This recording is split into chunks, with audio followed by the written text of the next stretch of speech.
జయలలిత ఆస్తుల విలువ 4,000 కోట్లకు పైనే. కళ్ళు చెదిరేల ఆభరణాలు, చెప్పులు, చీరలు. అయితే దివంగత తమిళనాడు సీఎం జయలలిత ఆస్తులు చూస్తే కళ్ళు చెదిరిపోవాల్సిందే. బంగారం, వజ్ర వైడూర్యాలు మొదలు కాళ్ళకు వేసుకునే చెప్పుల వరకు అన్నీ ప్రత్యేకమే. ఇప్పుడు ఆ ఆస్తులను జప్తు చేసుకున్న సమయంలో అధికారులు మదింపు వేయగా అది నేడు కనీసం 4,000 కోట్లుగా ఉండొచ్చని అనధికారికంగా తెలుస్తూ ఉంది.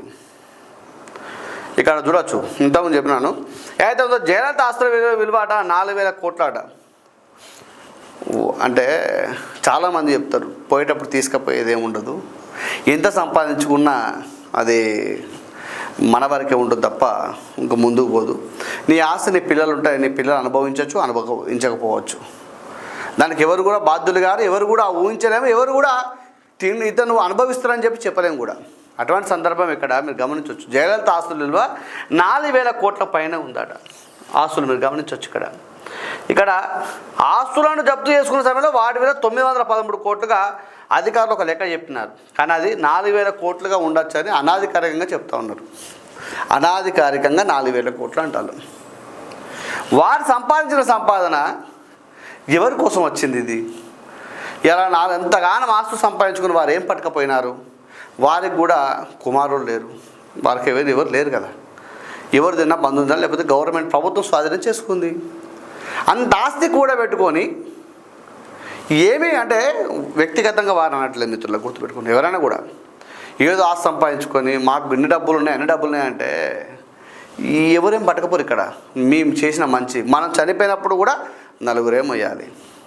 ఆ నలుగురు సంపాదించుకున్నంత కాలం నువ్వెన్ని కోట్లు, 4 కోట్లు సంపాదించుకున్నా కూడా నీకు అవసరం ఆడిన రోజు ₹1 ఇస్తున్నా కూడా ఎవడు వచ్చి నీ పాడమయ్యాడు, ఎవడు కూడా. ఇక్కడ గుర్తుపెట్టుకోండి, మనం చనిపోయినప్పుడు నలుగురు మంచి చెప్పాలి.